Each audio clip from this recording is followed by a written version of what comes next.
સુરતના કરચલિયા ગામે થઈ મોટી બબાલ। સગીર બાળકીની છેડતીને લઈ અને માથાકૂટની ઘટના। બાળકી દુકાને પેન્સિલ લેવા ગઈ હતી ત્યારે કરાઈ હતી છેડતી।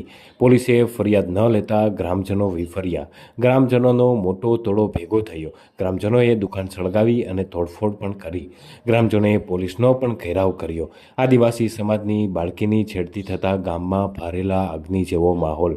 જિલ્લા પોલીસનો મોટો કાફલો ઘટના સ્થળે પહોંચ્યો। ફાયરની ગાડીઓ પણ ઘટના સ્થળે પહોંચી છે।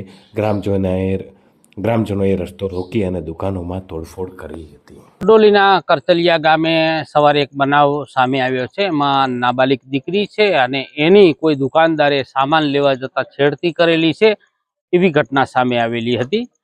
એ બાદ પોલીસને ખબર પડતા પોલીસ ઘટના સ્થળે ગયેલી અને એમને ફરિયાદ કરવા માટે બી બોલાવેલા।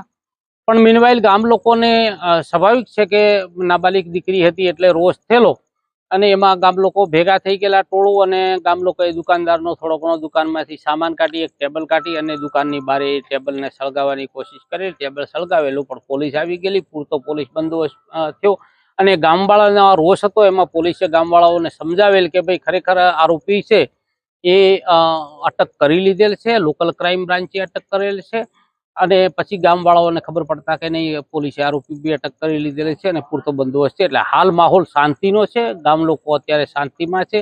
સરપંચ સાથે બી મારી વાત થઈ છે અને તમામ અત્યારે માહોલ ખૈરિયત છે। સાહેબ, અત્યારે કયા પ્રકારનો બંદોબસ્ત ગોઠવવામાં આવેલો છે? અત્યારે 4 પીઆઈઓ છે, 8 પીએસઆઈ છે અને અમારી પાસે 32 જવાનો છે અને 80 હોમગાર્ડ છે। તમામ ગામમાં બંદોબસ્ત ગોઠવી દીધેલો છે અને આ બાબતે કોઈ રોષ ન થાય તે બાબતે અમે આગેવાનો બી બોલાવેલા છે અને એમની સાથે પણ હું મીટિંગ કરવાનો છું।